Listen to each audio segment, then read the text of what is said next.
తెలుస్తుంది. అక్కడ ఆమె హెచ్ఎంగా చేశారు. ఇలాంటి వాళ్ళని మేము గుర్తు పెట్టుకుంటాం. ఎందుకంటే వాళ్ళు మా జీవితాల మీద ఒక బలమైన ముద్ర వేశారు, ప్రభావాన్ని చూపించారు. మా వ్యక్తిత్వం తీర్చిదిద్దబడటంలో వారి యొక్క హస్తం చాలా ఉంది. ఆ విధంగా గురువులు అనేవాళ్ళు పిల్లలకు అక్షర జ్ఞానాన్ని మాత్రమే అందించరు, అక్షర జ్ఞానంతో పాటు భవిష్యత్తుని ఎలా మలుచుకోవాలో తెలుసుకునేటువంటి జ్ఞానాన్ని కూడా అందిస్తారు. కాబట్టి పిల్లలు ఎవరైనా సరే ఢిల్లీకి రాజైనా తల్లికి కొడుకే అన్నట్లు ఎంతటి స్థాయిలో ఉన్న వాళ్ళైనా గురువుకి శిష్యులే. ఎంత పెద్ద వయసున మేము ఇప్పుడు 60 ఏళ్ల వయసులో ఉన్నాం.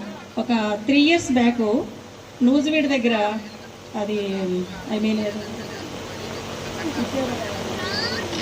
అక్కడ ఒక చిన్న గెట్ టుగెదర్ జరిగింది. మా క్లాస్మేట్ ఒక అతను చిన్న ఫామ్ హౌస్ కట్టుకొని దాని ఓపెనింగ్ని గెట్ టుగెదర్ లాగా పెడితే మా సార్లు ఒక్కొక్కరు 80 to 85 కారులోంచి తీసుకొచ్చి ఇద్దరిద్దరం పట్టుకొని తీసుకొచ్చి కూర్చోబెడితే అసలు వాళ్ళు మేము చేసిన ఆ చిన్న కార్యక్రమానికి ఎంత మురిసిపోయారో చెప్పలేమన్నమాట. అట్లాగా జీవితంలో ఎన్ని కోట్లైనా లక్షలైనా సంపాదించవచ్చు, కానీ అపురూపమైనటువంటి క్షణాలు కొన్ని ఉంటాయి. అటువంటి అపురూపమైన క్షణాలని ఒక అద్భుతమైన జ్ఞాపకాలుగా అందించేటువంటిదే ఈ హై స్కూల్ జీవితం. అదేవిధంగా ఈ గెట్ టుగెదర్ ఫంక్షన్ కూడా అంతే.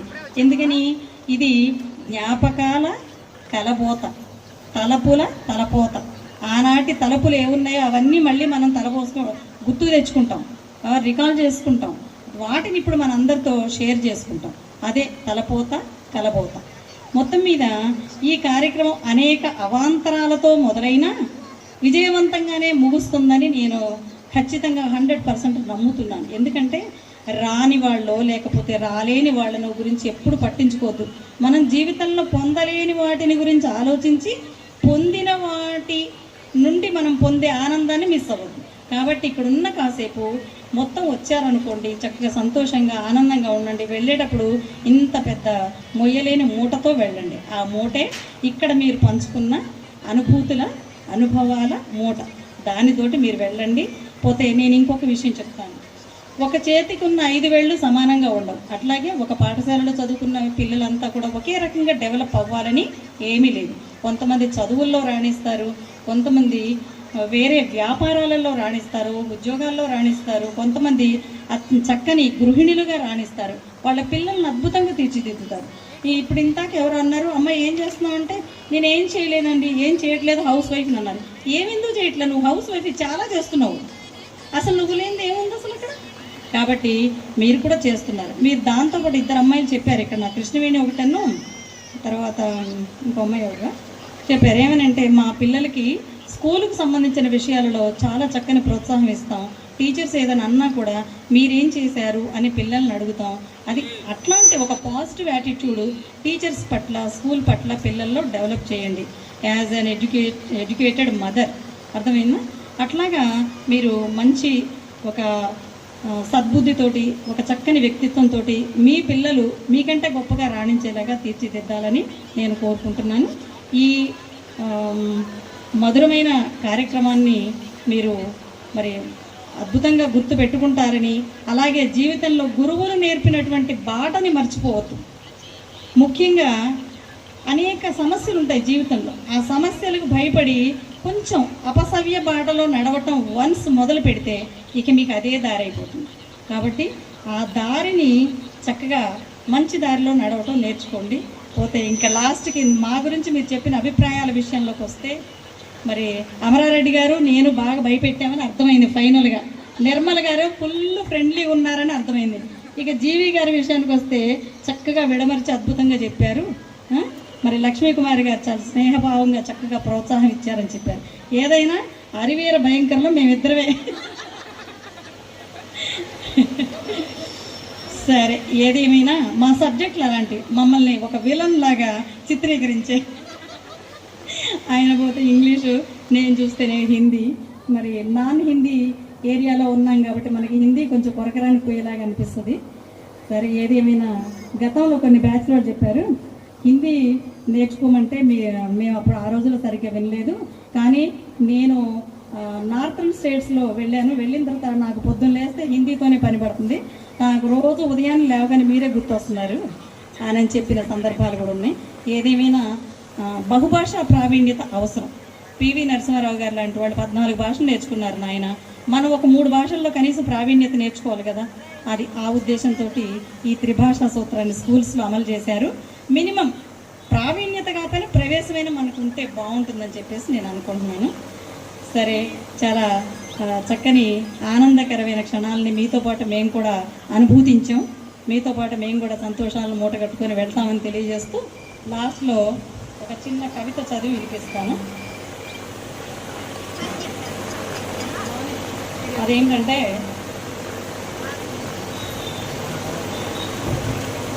మరి మీకు మేము గురువులు అయినట్టుగా మాకు గురువులు ఉంటారు కదా, మా గురువుల్ని దృష్టిలో పెట్టుకొని నేను రాసినటువంటి కవిత జ్వాలా దీపిక. అజ్ఞాన తిమిరంలో బ్రతుకు అష్టదిగ్బంధనమైనప్పుడు, అజ్ఞాన తిమిరంలో బ్రతుకు అష్టదిగ్బంధనమైనప్పుడు అక్షరాన్ని 3వ కన్నుగా వరమిచ్చిన శివుడాతడు. అక్షరాన్ని 3వ కన్నుగా వరమిచ్చిన శివుడాతడు. సామాజిక సవాళ్ల సుడిగుండాలను తప్పించుకుంటూ, సామాజిక సవాళ్ల సుడిగుండాలను తప్పించుకుంటూ సాగిపోవు లౌక్యాన్ని అందించిన చక్రధారి అతడు. చక్రధారి అంటే విష్ణుమూర్తి. బాల్యపు మొదళ్లలో నీతి సారం నింపి అల్లరి పిల్లలచే అక్షర పల్లవి పాడిస్తూ, బాల్యపు మొదళ్లలో నీతి సారం నింపి అల్లరి పిల్లలచే అక్షర పల్లవి పాడిస్తూ ఆలతో అనంతాన్ని చూపిన అపర బ్రహ్మ అతడు. ఆలతో అనంతాన్ని చూపిన అపర బ్రహ్మ అతడు. తన మేధకు పదును పెట్టి శిష్యులకు స్ఫూర్తినిచ్చిన ప్రేరకుడు గురువు. మధుర ఫలాల్ని చిన్న రాయి విసిరిన, ప్రశ్న అనే చిన్న రాయి విసిరిన మధుర ఫలాల్ని జ్ఞాన మధుర అపజయాల అగాధాలపై నమ్మకపు సేతువు కట్టి, సేతువు వంతెన, ఆత్మవిశ్వాసపు అడుగులు వేయించి లక్ష్యాన్ని చేర్చిన తండ్రి గురువు. గూగుల్ పాఠాలు జగతిని విస్తరించిన, ఆన్లైన్ చదువులు ఆధిక్యం చూపబోయినా అయోమయాల తిమిరపు గుహలను దాటించు, అయోమయాల తిమిరపు గుహలను దాటించు సూర్య సమప్రభాస జ్వాలా దీపిక గురువు. ఉజ్వల భావి ఆవిర్భావానికై ఉజ్వల భావి ఆవిర్భావానికై జాతిని మలచే దార్శనికుడు అతడు. విద్యతో విలువలను మదిని నింపి శిలను శిల్పమూలె తీర్చిదిద్దు నిపుణ శిల్పియే గురువు. ఉజ్వల భావి ఆవిర్భావానికై జాతిని మలచే దార్శనికుడు అతడు. విద్యతో విలువలను మదిని నింపి శిలను శిల్పమూలె తీర్చిదిద్దు నిపుణ శిల్పియే గురువు. గురువులందరికీ వందనాలు, అభివందనాలు తెలియజేస్తూ నాకు ఈ అవకాశం ఇచ్చినటువంటి నిర్వాహకులైతేనేమి, సాటి ఉపాధ్యాయులందరికీ కూడా నేను ధన్యవాదాలు తెలియజేస్తూ మీ అందరికీ ఆల్ ది బెస్ట్. మీ యొక్క ఫ్యూచర్ బాగా ప్రజ్వలంగా ఉజ్వలంగా సాగిపోవాలని కోరుకుంటూ థ్యాంక్ యూ.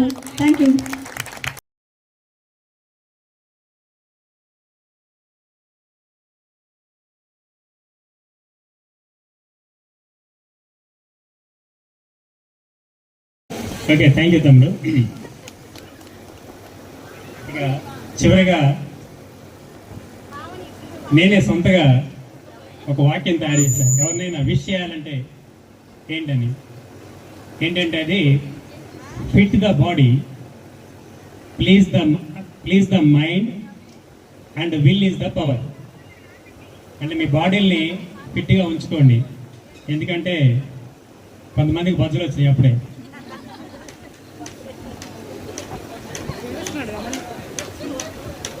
తర్వాత ప్లీజ్ ద మైండ్ అంటే మైండ్ని ఎప్పుడు ఆహ్లాదంగా ఉంచుకోండి. ఇప్పుడు ఫిట్ ద బాడీ అంటే బాడీ ఫిట్గా ఉండాలంటే రెండే: ఆహారం న్యూట్రియస్గా తీసుకోవాలి, తర్వాత కొంచెం శారీరక శ్రమ చేయాలి, వాకింగ్, రన్నింగ్, లేకపోతే ఇంట్లో యోగా చేసుకోవడం అట్లాంటివి చేయాలి. మళ్ళీ ఈసారి మీరు ఎప్పుడు గెట్ టుగెదర్ పెడితే నాకు సురేష్ అటు కనిపించకూడదు. తర్వాత ప్లీజ్ ద మైండ్ ఎప్పుడు ఆహ్లాదంగా ఉండాలంటే కొన్ని ఉంటాయి మనం సంతోషంగా ఉంటాం ఎలా అని. అందులో ఒకటి ఏంటంటే ఫ్రెండ్స్తో కలిసి సమయాన్ని గడపటం. దాన్ని మించిన సంతోషాన్ని ఇచ్చే పని ఈ ప్రపంచంలో ఇంకేదీ లేదు. అందుకనే అప్పుడప్పుడు ఫ్రెండ్స్తో, అది మీ హై స్కూల్ క్లాస్మేట్స్ కావచ్చు, మీ క్లోజ్ ఫ్రెండ్స్ కావచ్చు, వాళ్ళతో కలిసి మీరు మాట్లాడుకుంటారో ఆటలాడుకుంటారో ఏం చేసుకుంటారో దాన్ని మించినటువంటి ప్లీజింగ్ లేదు. ఇక లాస్ట్లోది ఏంటంటే and will is the power. Will అంటే సంకల్ప శక్తి. జనరల్గా ఏం చెప్తామంటే పెద్ద పెద్ద ఉద్యోగాలు సంపాదించడానికో ఘనకార్యాలు చేయడానికో సంకల్ప శక్తి కావాలి, విల్ పవర్ కావాలి అని చెప్తాం. మనం అంతంత పెద్ద పెద్ద చేసినా చేయకపోయినా మన లైఫ్లో చేసే చిన్న చిన్న పనులకైనా విల్ పవర్ కావాలి. దేనికి విల్ పవర్ కావాలి? ఓకే, మన ఫ్రెండ్ మనం వెంసూరులో ఉన్నాం, మన ఫ్రెండ్ ఊళ్ళోకి వచ్చిందని తెలిసింది అనుకోండి, వాడే వచ్చి మనం పలకరించాలని లేదు, మీరు వెళ్ళి వాడిని పలకరించవచ్చు. ఇది కూడా చిన్న పని, దానికి కూడా విల్ కావాలి. అట్లాగే ఇప్పుడు నేను చెప్పా కదా కొంచెం బాడీని ఫిట్గా ఉంచుకోవాలని. ఇప్పుడు బజ్జీలు బోండాలు లాంటివి తిన్నాం అనుకోండి, తినేటప్పుడే సంతోషంగా ఉంటుంది. ఆ తింటం అయిపోయిన కాడ నుంచి శరీరం భారంగానే ఉంటుంది. అట్లాంటి సందర్భం వచ్చింది అనుకోండి, మీకు అక్కడ బజ్జీలు ఉన్నాయి, ఆల్రెడీ మీరు లంచ్ చేసేసారు, అయినా బజ్జీలు ఉన్నాయి, తినబుద్ధి అయింది, అప్పుడు వెళ్ళి ఉండాలి, వద్దు నేను తినకూడదు, అది ఆరోగ్యానికి మంచిది కాదు కాబట్టి నేను తినకూడదు. అంటే కొన్ని పనులు చేయడానికి వీలు కావాలి, కొన్ని పనులు చేయకుండా ఉండడానికి కూడా వీలు కావాలి. సో కాబట్టి ఆ విల్ పవర్ చిన్న చిన్న పనుల కోసం అయినా ఉంటుంది కాబట్టి దీని అందరూ పాటించాలని కోరుతూ, fit the body, please the mind and will is the power. Thank you very much all of you. Thank you sir. Thank ప్రియమైన విద్యార్థులకి నా ఆశీస్సులు. మరి వేదిక మీద ఉన్నటువంటి సోదర ఉపాధ్యాయునికి నా నమస్కారాలు. మీరందరూ మంచి విద్యార్థులని నేను భావిస్తాను.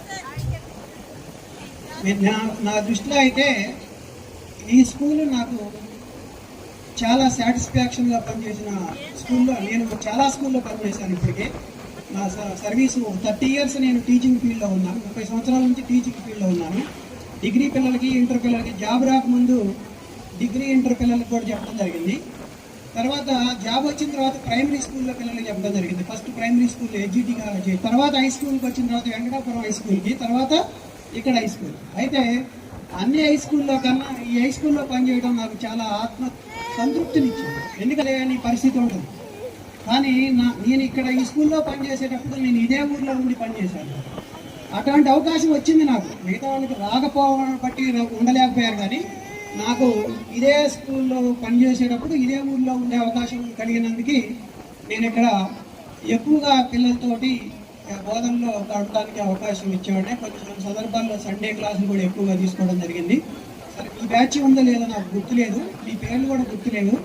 సరే, నేను మొదటి నుంచి కూడా నాకు వాస్తవంగా నాకు టీచింగ్ ఫీల్డ్ అంటే ఇంట్రెస్ట్ ఉండి టీచింగ్ ఫీల్డ్తో వచ్చాను, కానీ వేరే జాబ్ లేక టీచింగ్ ఫీల్డ్లోకి రాలే. నాకు టీచింగ్ ఫీల్డ్తో ఇంట్రెస్ట్ ఉండి కేవలం టీచరే కావాలని వచ్చాను. వచ్చినప్పటి నుంచి కూడా నేను నా వృత్తి పట్ల నేనైతే అవకాశం ఉన్నంత వరకు సాక్రిఫైస్తో టీచింగ్ చేస్తూ ఉన్నాను. మరి ఇక్కడ పిల్లలు కూడా నాకు చాలా నచ్చేవాళ్ళు. ఎక్కడ కూడా ఇబ్బందికరంగా ప్రవర్తించేవాళ్ళు కాదు. మరి నేను చెప్పిన సబ్జెక్టు ఫిజికల్ సైన్స్. అయితే ఈ స్కూల్లో నాకు ఇంకొక మీతో గడిపే అవకాశం ఏం లేకపోతే సార్ వాళ్ళకి ఎక్కువగా ఆటలాడించే సమయం ఉండేది. అప్పుడు నాకేంటంటే అప్పుడు శరత్ గారు అని జూనియర్ అసిస్టెంట్ ఉండేది.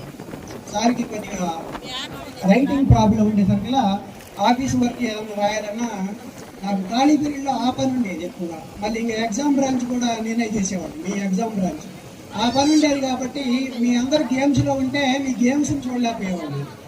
అది అంతేగాని నాకు పిల్లలంటే చాలా ఇష్టం, అందులో చదువుకునే పిల్లలంటే బాగా ఇష్టం. అందువల్ల ఎవరినైనా ఏ సందర్భంలోనైనా నేను కానీ ఇక్కడ సోదర ఉపాధ్యాయులు ఎవరైనా కూడా పిల్లల్ని మందలించకుండా ఉండరు. మందలించకపోతే ఆ టీచరే కాదు.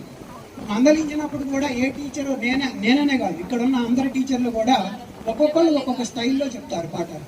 ఎవరి స్టైల్లో వాళ్ళు చెప్తారు. అందరూ కూడా పిల్లల యొక్క అభివృద్ధిని కాంక్షించి పాటుపడే వాళ్ళు. ఇక్కడ ఉన్నటువంటి మన ఆ రోజు ఈ స్కూల్లో పనిచేసే టీం అంతా కూడా లేజీగా ఎవరించేవాళ్ళు కాదు. చాలా పోటీతత్వంతో మరి ఎటువంటి భేదాభిప్రాయాలు లేకుండా పనిచేయడం జరిగింది. మంచి రిజల్ట్ కూడా రావడం జరిగింది.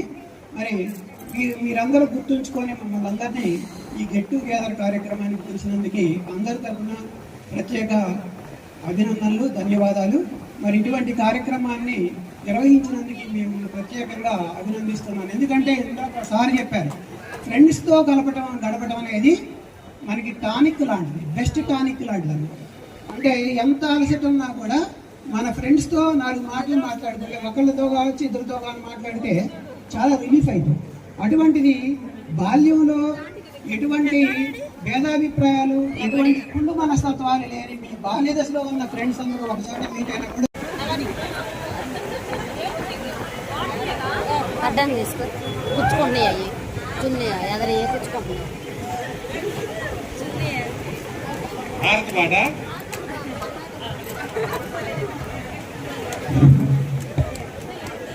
Good afternoon all of you. చెప్పండి బాబు. నా సహోద్యోగులకి నమస్కారాలు. తర్వాత నాకంటే వయసులో పెద్ద, తర్వాత సర్వీస్లో పెద్ద అనేటువంటి వాళ్ళకి కూడా నేను నమస్కారాలు తెలియజేసుకుంటున్నాను. అదేవిధంగా మీరందరూ వాళ్ళ చిన్నపిల్లలాగా కనపడుతున్నారు కాబట్టి మీకు ఆశీస్సులు. సో ఆ మంచి కార్యక్రమాన్ని ఏర్పాటు చేసినందుకు గాను మీ అందరికి కూడా అభినందనలు. జీవితంలో ఇవన్నీ కూడా మెమరీస్.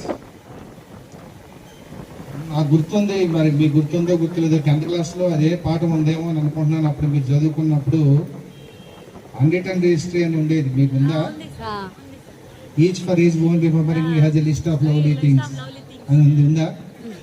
సో అలా మెమరీస్ని గుర్తుంచుకునేటటువంటి ఆ మెమరీస్లో ఇది ఒకటిగా మిగిలిపోతుంది మీకు. మళ్ళీ దాదాపుగా 15 years మేబీ, అంతేనా? మీ 30 వచ్చి ఉంటాయి, దగ్గర దగ్గర అందరికీ 30s ప్లస్ అయి ఉంటాయి. అంటే 15 years తర్వాత మళ్ళీ మీ గత స్మృతులు, మీ యొక్క ఫ్రెండ్స్ అందరినీ కలుసుకునేటటువంటి ఈ సందర్భం అనేది మీ జీవితంలో భవిష్యత్తులో ఇది ఎప్పటికి కూడా ఒక మరపురాని సంఘటనగా, అంటే మర్చిపోలేనటువంటి సంఘటనగా ఇది ఉంటుంది. ఖచ్చితంగా మాకు కూడా అంతే. ప్రపంచంలో కంపారిజన్ లేనిది అసలు దానికి ఇక లేదు, అల్టిమేట్ ఏమీ లేనిది ఏది ఏ వృత్తి అని అంటే the teacher profession is the highest. కొట్టండి చెప్పండిలో. ఎస్, ఖచ్చితంగా తింటున్నా. No doubt, there is no comparison.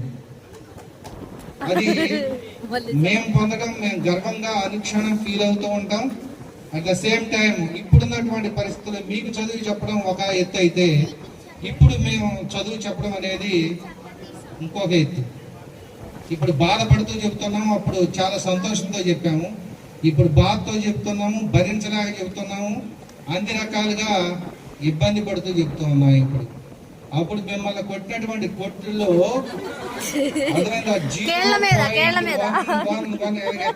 Something something అంత తక్కువ అన్నమాట. అసలు అవకాశాలు పెట్టాము మీకు. ఖచ్చితంగా వాళ్ళు చూసుకొని అబ్బా సార్ తెల్లారుజాము చూసి గుర్తున్నాయి సార్ అని చెప్పేవాళ్ళం. అలా కొట్టాము. అంటే ఏంటి అని అంటే మాకు వేరే మిమ్మల్ని ఏదో ఇచ్చేద్దామని కాదు, మిమ్మల్ని గాడిలో పెడదాము అనేటటువంటి దృష్టి తప్ప వేరే మిమ్మల్ని ఏదో ఇచ్చేసి ఖచ్చితంగా కక్ష పెట్టి కొడదాం వీడిని అనేటటువంటి ఉద్దేశం పొరపాటు కూడా ఏ టీచర్కి, ఒక కమిటెడ్గా ఉన్నటువంటి టీచర్కి ఎట్టి పరిస్థితులు అది ఉండదు.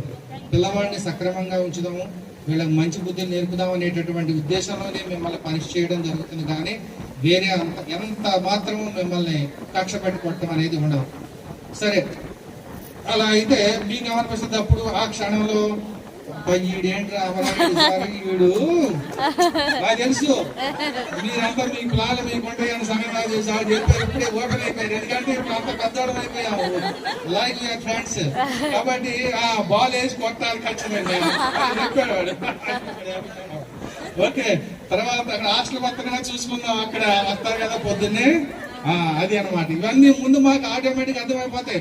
రాము సార్ చేత కొంచెం తెలుస్తాయి ముందు. స్పై సారే, సార్ వీళ్ళు ప్లానింగ్ ఉంది, ఏదో సంథింగ్, వీళ్ళు ఎడ్ చేస్తున్నారు సార్, ఎడ్ చేస్తున్నారు సార్ అని సార్ చెప్తారు. మీలోనే ఉంటాడు మాకు గుడిచారి. వాడు చదువుతున్న ముందే అన్ని కర్రలు తీసుకొచ్చి పెడతాడు వాడు అక్కడ ముందే బాకమ్మళ్ళ కర్రలు తీసుకొచ్చి పెడతాడు. వచ్చినప్పుడు 4ంటికి మల్లపోవడం బయలుదేరి 5ంటికి మీ దగ్గరకు వస్తే ఖచ్చితంగా ఇక లేకపోతే పడ్డాటే. సో అవన్నీ కూడా it's a memorable things to me. And also ఇంకా అనదర్ మెమరబుల్ థింగ్ ఇస్ మేము టీచర్స్ కి గేమ్స్ పెట్టాను ఇక్కడ మండలంలో. మన ఈ వేంసూరులోనే జరిగాయి అవి. నిర్మల్ సార్ నేను రింగ్ లో పార్టిసిపేట్ చేశాం, గుర్తుందా సార్? వీఆర్ ద ఫస్ట్ వచ్చాం మనం. తర్వాత అదేవిధంగా ఈ మేడం గారు ఇదంతా రింగ్ ఆడి మీతో కూడా రింగ్ ఆడే ఉంటాం మేము సరదాగా. ఓకే, సో ఇవాళ ఇలా ఎన్నో సంఘటనలు ఉన్నాయి, ఎన్నో మర్చిపోలేనటువంటి సంఘటనలు, మీతో పంచుకున్నటువంటి సంఘటనలు. తర్వాత చక్కగా మంచిగా అంతా కూడా కలిసి ఉంటాం. తర్వాత మా మాటలు వినడం మీరు ఇవన్నీ కూడా చూస్తే ఒకసారి వెనక దిగి చూసుకుంటే ఆ రోజులు మళ్ళీ వస్తే బాగుండు అనిపించేటటువంటి విధమైనటువంటి రోజులు అవి. నా జ్ఞాపకం చూసుకుంటే 2002లో నేను స్కూల్ అసిస్టెంట్గా ఇంగ్లీష్ ప్రమోషన్ తీసుకొని కల్లూరుగూడెంలో నేను అపాయింట్ అయ్యాను. అక్కడ నుంచి గ్రాఫ్ చూసుకుంటే ఇలా కందుకూరు అంటే నేను వేంసూరు సెకండ్, కందుకూరు వెళ్ళేటప్పటికి టాప్ పీక్ వచ్చింది. తర్వాత అక్కడ నుంచి గంగారు వెళ్ళాను, డౌన్ఫాల్ చిన్నగా స్టార్ట్ అయింది. ఆ 5 సంవత్సరాలు మళ్ళీ ఇప్పుడు రేజర్లో కొంచెం పైకి లేస్తుంది అనమాట. అంటే ఏంటి అని అంటే ఇప్పుడు ఇప్పుడున్నటువంటి పరిస్థితులలో what I want to say is one most important point in your life also. ఖచ్చితంగా మీ పిల్లల్ని క్రమశిక్షణతో పెంచండి. ఇప్పుడున్నటువంటి పరిస్థితుల్లో పిల్లల్ని పెంచడం అనేది కత్తి మీద సాము లాంటి విషయం. Don't give the force to your children. ఎట్టి పరిస్థితుల్లో వాడికి అలవాటు చేయకండి. పిల్లలకి ఇచ్చేసి వాళ్ళు ఆడుకుంటున్నారులే మనం చేసుకోవచ్చు అని చెప్పేసి పొరపాటు కూడా ఇవ్వద్దు. అది ఇచ్చారు అని అంటే వాళ్ళకి దానికి మీరు ఎడిక్ట్ అవుతున్నారు, ఎడిక్ట్ చేస్తున్నట్టే లెక్క. అర్థమైంది? అప్పుడు ఎలా అయితే డ్రగ్స్ ఎడిక్ట్ అవుతున్నారో ఫోన్కి ఎడిక్ట్ అవ్వడం మనం అలవాటు చేయడం, మీరు అలవాటు చేయడమే. ఇక్కడ చాలా మంది మదర్స్ ఉన్నారు, మీరంతా తల్లులు అయిపోయారు, మీ పిల్లలు ఉన్నారు. ఎట్టి పరిస్థితిలో చేయకండి. పిల్లలకి ఖచ్చితంగా మోరల్ వాల్యూస్, ఎథిక్స్ నేర్పండి. పిల్లలకి అవసరం ఇది. ఇప్పుడు ఉన్నటువంటి ఇవన్నీ లేవు. ఇప్పుడు ఉన్నటువంటి మీ పిల్లవాడు బయటకు వెళ్తున్నాడంటే ఎంత సేఫ్ గా బయటకు వస్తాడో ఎవడో చెప్పలేని పరిస్థితులు ఇప్పుడు ఉన్నాం మనం. అది చాలా డేంజరస్ సిచ్యువేషన్ లో ఉన్నాము. తర్వాత వ్యవస్థ మొత్తం కూడా నిర్వీర్యం అయిపోయింది ఇప్పుడు. వాస్తవంగా ఒక రకంగా చెప్పాలంటే ఎడ్యుకేషన్ గవర్నమెంట్ స్కూల్స్ లో కూడా అదే విధమైన పరిస్థితి ఉంది. ఒక పిల్లవాడికి ఎంత బాధపడుతున్నామంటే మేము అసలు నిజంగా ఏంటి, అసలు ఏమవుతుంది, సమాజం ఏమవుతుంది, వ్యవస్థ ఏమవుతుంది, మనం ఎడిపోతున్నాం, అసలు మన పిల్లలు ఎడిపోతున్నారు, సమాజం ఎడిపోతుంది, తెలియనటువంటి అయోమయ స్థితిలో ఉంది ఇప్పుడు పరిస్థితి. ఎందుకంటే మేము చూస్తూ ఉన్నాం, పిల్లవాడిని ఒక్క మాట మందలించేటటువంటి పరిస్థితి లేదు, ఒక్క దెబ్బ కొట్టేటువంటి పరిస్థితి లేదు, ఏం చేసే అసలు దారుణం అనమాట. ఏంటంటే పిల్లవాడికి పరీక్ష నేను చెప్తున్నాను, నా స్కూల్లో చెప్తున్నాను, అన్ని స్కూల్లో దాదాపు ఇదే ఉంటుందని అనుకున్నాను. మోస్ట్ పెద్ద డిఫరెన్స్ ఏమి ఉండదు. పిల్లవాడికి పేపర్ ఇస్తే మనం ఏం చెప్తామో చదివి వినిపించి ఏం చెప్తే కొద్దిగా రాసుకుందాం అనేది చూస్తున్నాడు తప్ప వాడు కష్టపడి చదువుదాం అనేది లేదు. ఇంటి దగ్గర పోతే పుస్తకం తీసేటటువంటి పరిస్థితి లేదు. ఖచ్చితంగా ఏదైతే ఉందో ఐ మీన్ ఇంటికి పోయిన తర్వాత వాడు పుస్తకం తీయడానికి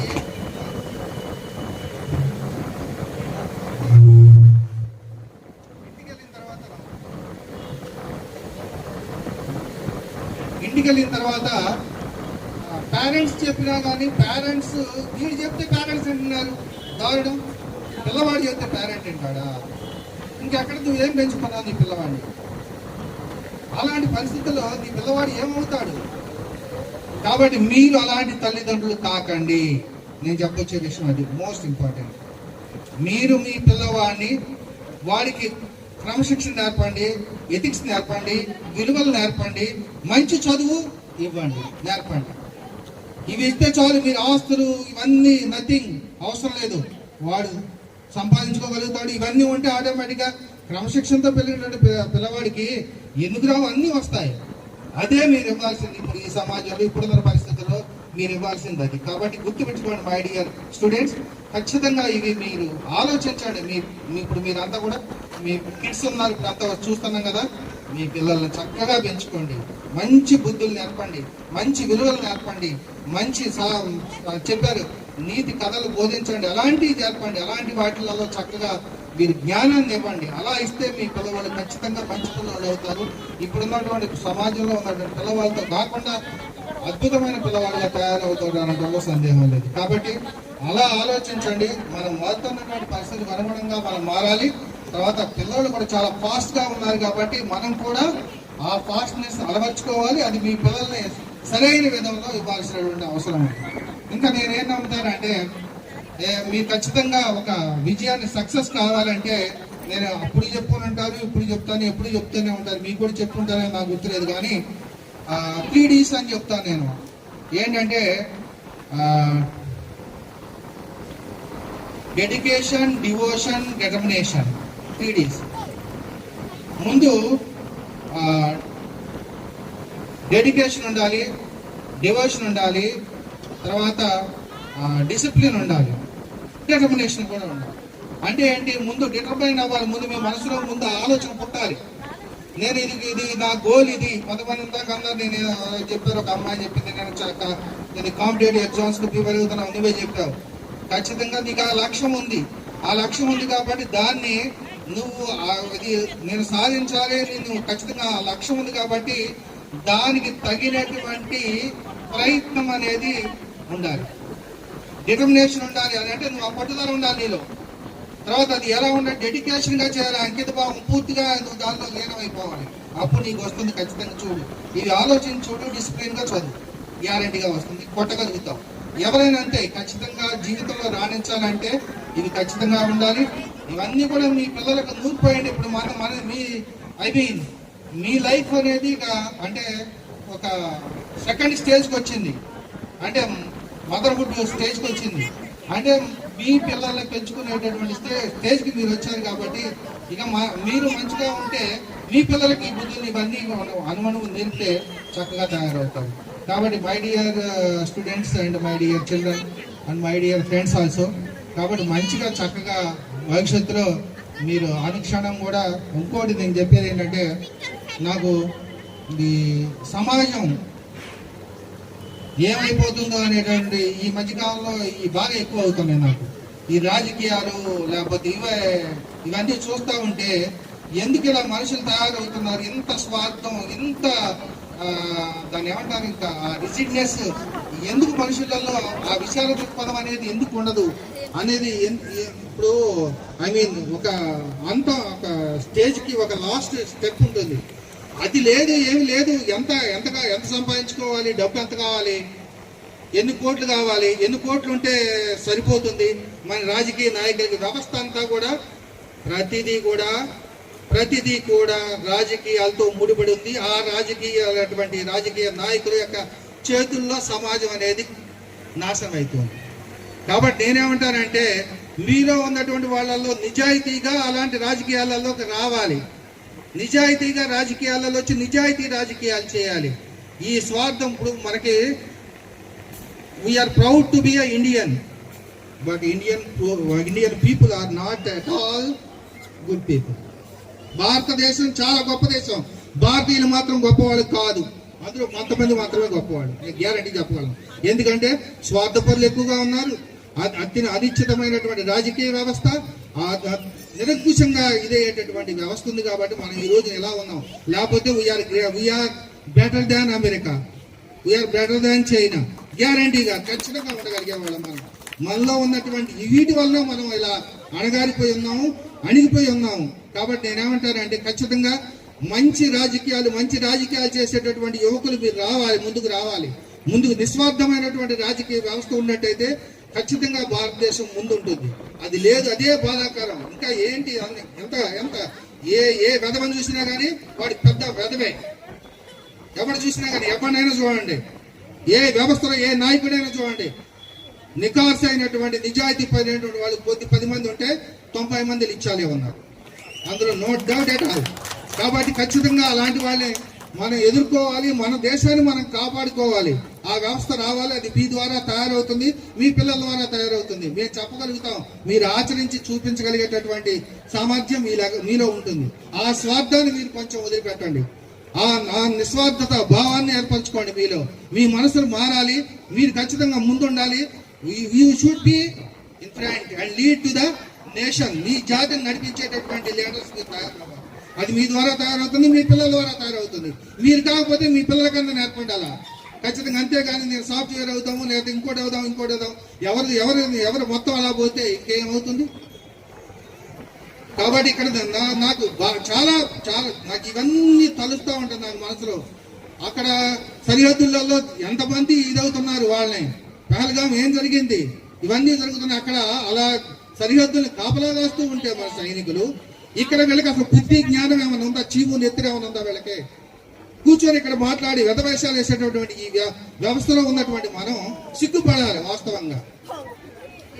ఎందుకు ఇలా తయారవుతున్నాం, మనలో ఏమవుతుంది, అసలు మనం వెళ్ళిపోతున్నాం అనేటటువంటిది ఒక్కడికి వాళ్ళు లేకపోతే ఎప్పుడు మీదేనా మనదేనా, మనమే బతకాలా, పక్కవాడు బతకొద్దా, పక్కవాడికి అవసరం లేదా, నీ స్వార్థం నీదేనా, నీ బాగు నీదేనా, నాది అని అనుకుంటాం కానీ మనది అని చెప్పేసి ఎవడు అనుకోవడం లేదు. అది మానాలి. మీరు కూడా మనం మారాలి, మనం మార్చాలి, మనం ముందుండి నడిపించాలి. కాబట్టి మై డియర్ ఫ్రెండ్స్, ఇది నాకు ఒక అంటే ఎమోషన్ అయ్యానేమో కానీ జరుగుతున్నటువంటి పరిణామాలే నేను చెప్పాను, జరుగుతున్నటువంటి విషయాలే నేను చెప్పాను. ఇలా ఎందుకు తయారవుతున్నాం అనేది మనం ఆలోచించాలి. ముఖ్యంగా మీరు ఆలోచించాలి. అలా ఆలోచిస్తే గురజాడ అప్పారావు గారు రాసింది సంథింగ్, స్వార్థం కొంచెం మానుకొని పొరుగు వారికి తోడు పడవై దేశమా అదే, ఆ దేశం అంటే మట్టి కాదు, దేశం అంటే మనుషులు ఉంది కదా. అది ఆ పద్యం ఎప్పుడో రాశారు వాళ్ళు. అంతా ఎందుకు రాశారంటే ఇవన్నీ కనపడుతున్నాయి కాబట్టే రాశారు. ఇదంతా కూడా ఇది అవుతుంది కాబట్టే రాశారు. నాకు అనిపిస్తుంది, అదే అనిపిస్తుంది, ఏమిటి సమాజం అని చెప్పేసి. So my dear friends, okay, thank you and I wish you all bright future in front of you. మంచిగా భవిష్యత్తులోకి నడిపించండి, ముందుండండి, మీ పిల్లలను కూడా నడపండి. అలా నడిపి మీరు మంచి అమ్మలు గాను, మంచి నాన్నలు గాను, మంచి కుటుంబాన్ని నడిపేటటువంటి వ్యక్తులుగా అవ్వాలని మనస్ఫూర్తిగా కోరుకుంటూ, మాకు ఇలా అందరిని కలుసుకునేటటువంటి అవకాశం ఇచ్చినందుకు చిన్న ఏంటంటే మొత్తాన్ని కలుసుకోలేకపోయినప్పుడు మేడం గారు చెప్పారు, వాళ్ళకి అదృష్టం లేదు, రాని వాడికి అదృష్టం లేదు, వచ్చిన వాళ్ళకి ఈ మెమరీస్ తీసుకొని మూట కట్టుకొని వెళ్ళిపోతారని అన్నారు. నిజంగా ఇవన్నీ కూడా ఒక మెమరీస్. వీటితో చక్కగా మనం కొంతకాలం మళ్ళీ మేము రీఫ్రెష్